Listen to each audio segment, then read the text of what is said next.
देखिएगा, पहले हमने ताप और आयतन के फलन के रूप में एंट्रोपी पढ़ा है। अब है ताप व दाब के फलन के रूप में एंट्रोपी। पिछली वीडियो में आपने देखा है एंट्रोपी फलन है ताप और आयतन का। अब हम पढ़ेंगे एंट्रोपी फलन है ताप और दाब का।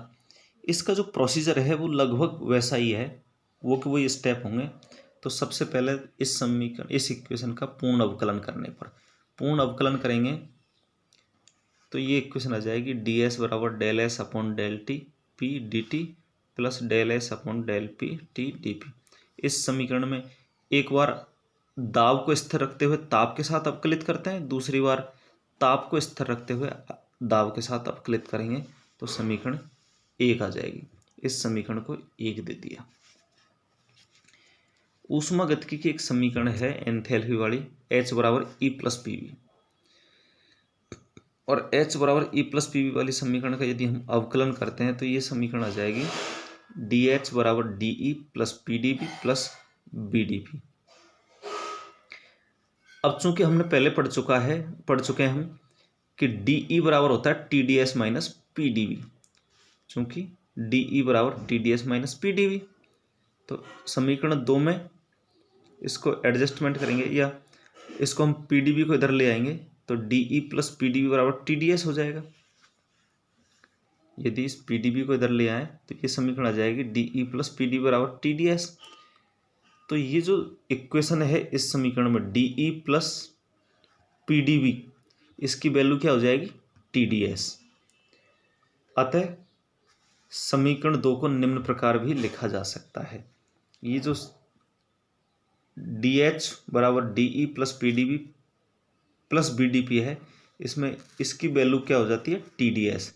तो हम इसको ऐसे लिख देंगे डी एच बराबर T D S plus B D P. इसको समीकरण 3 दे देंगे। अब देखिएगा ये जो एंथैल्पी है ये भी ताप व दाब का फलन है।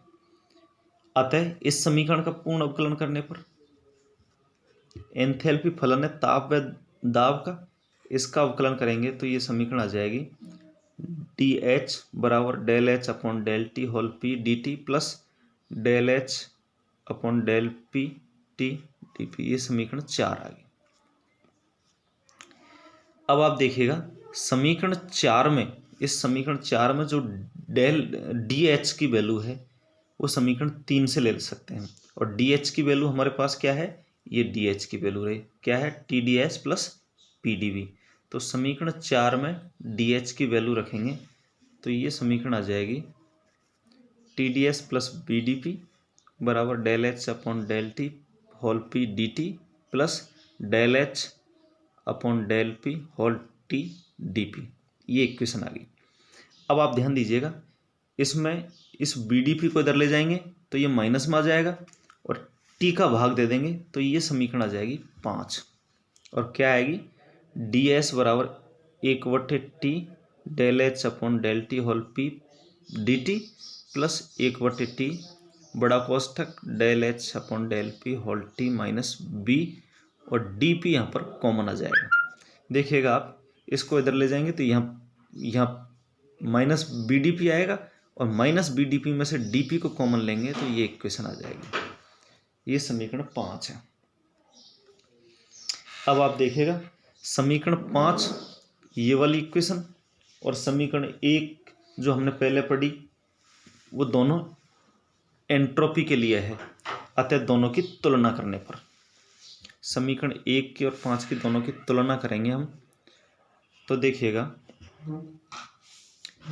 समीकरण 1 का जो पहला भाग है del S upon del T whole P, और इस समीकरण का ये वाला पहला भाग आ जाएगा 1/टी del H upon del T whole P. तो ये समीकरण का एक भाग का कंपैरिजन हो गया। इसी तरीके से del S upon del T whole P बराबर, अब देखो आप इसमें स्थिर दाब पर ताप के साथ एंथैल्पी में जो परिवर्तन की दर है वो स्थिर दाब पर ऊष्माधारिता कहलाती है। तो इसलिए इस पद को हम Cp लिख सकते हैं। तो इसको सब Cp लिखेंगे तो ये समीकरण आ जाएगी del S upon del T whole P बराबर Cp/T।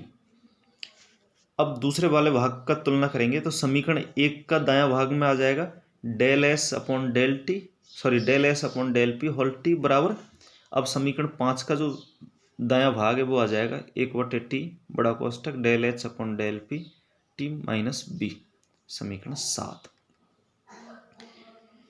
अब आप देखिएगा इस समीकरण से ये निष्कर्ष निकलता है, इस समीकरण से, कि स्थिर दाब पर यदि दाब को स्थिर रखा जाए और ताप में वृद्धि की जाए तो एंट्रोपी का मान हमेशा बढ़ता है, चूंकि Cp/P का मान हमेशा धनात्मक होता है। Cp/T का मान हमेशा धनात्मक होता है, जो इस बात का प्रमाण है कि स्थिर दाब पर यदि ताप को बढ़ाते हैं तो एंट्रोपी का मान बढ़ता चला जाएगा। अब हम समीकरण 6 और 7 को पुनः व्यवस्थित करेंगे। ये समीकरण 6 को और 7 को पुनः व्यवस्थित करेंगे तो ये जो समीकरण आ जाएगी, देखिएगा ये समीकरण 6 को और 7 को पुनः व्यवस्थित कर रहे हैं तो ये समीकरण आ गई del H upon del T whole P बराबर T del H upon del T whole P, तो समीकरण 9। इसी तरीके से दूसरी वाली इक्वेशन को पुनः व्यवस्थित करेंगे, del H upon del P whole T बराबर T del H upon del P whole T plus B, समीकरण 9 और 10 आ गया। अब आप ध्यान दीजिएगा, समीकरण 9 को, इस समीकरण को स्थिर ताप पर दाब के साथ अवकलित करेंगे। अब यहाँ पर इस समय तो दाब स्थिर है और ताप के साथ अवकलित हो रहा है, लेकिन अब हम उल्टा करेंगे, ताप को स्थिर रखेंगे, दाब के साथ अवकलित करेंगे और समीकरण 10 को दाब को स्थिर रखते हुए ताप के साथ अवकलित करेंगे। तो समीकरण ये आ जाएगी हमारे पास 11 और 12, del square H del T del P बराबर T del square S del T del P, ये तो समीकरण 11 आ जाएगी। नेक्स्ट समीकरण आएगी del square H del T del P बराबर T del square S del T del P plus del square del S बटे del P whole T plus del B बटे डेल टी होल पी, ये समीकरण 12। अब समीकरण 12 में से, इस समीकरण में से इसको घटाएंगे, समीकरण 12 में से घटाएंगे तो देखिएगा 12 में से 11 को घटाएंगे तो ये दोनों कट जाएंगे, ये दोनों कट जाएंगे, ये वाला स्टेप बचेगा। तो del S upon del P whole T plus del B बटे डेल टी होल बी बराबर 0। अब इस स्टेप को इधर लाएंगे तो माइनस में आ जाएगा, तो ये माइनस में आ गया। इस वाले स्टेप को हम बी अल्फा भी लिख सकते हैं, प्रदर्शित करने का तरीका है वी अल्फा, और ये हो जाएगा समीकरण 13।